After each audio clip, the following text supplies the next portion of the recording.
దించుతారు, బరువైంది కానీ దించుతారా దించరా? కానీ మనమ్మ 3 మాసాల పిండం కాడికి మొదలుకొని 300 కడుపునం వస్తుంది. 6 మాసాల పిండం మనం అయిన తర్వాత మనకు ప్రాణం పడి మనం కడుపులో తిరుక్కుంటా కాలుతో దంతాం, అమ్మని లోపల తంతాం మనం. కానీ అమ్మ బాధపడదు. అమ్మ గాలి ఆడక ఇంతంతే బువ్వ తింటుంది. ఎందుకంటే పిండానికి లోపల మనకు ఆడకపోతే మనం చచ్చిపోతాం. అమ్మకి ఎంతో బరువు, ఈ భూమి ఎంత బరువు. కానీ అమ్మ ఏ రోజన్నా 1 గంట బరువు అయితేనే మనం తల దించేస్తాం. మరి 300 రోజులు మన అమ్మ కడుపులో మోసింది కంట బరువు. నాకెందుకు ఈ బరువు అనుకుంటే మనకి జన్మ ఉండేదా? ఉండేది కాదు. మనం పుట్టంగా ఎట్లా వస్తాం? అమ్మ పొట్టను చీల్చుకొని వస్తాం. అమ్మ పేగులు, మనకు పెద్ద పేగులు చిన్న పేగులు ఉంటాయి.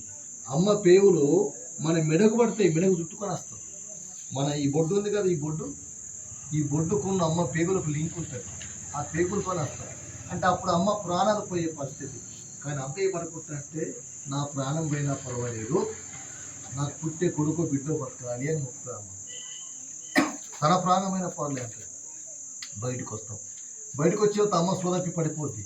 అమ్మకు సోయి పడ్డాక ఫస్ట్ చేసేది ఏంటంటే ఆకలి అయితే అమ్మకి, ఎందుకంటే అన్ని రోజులు సరిగ్గా అన్నం లేదు, కడుపు కాలేపోయింది.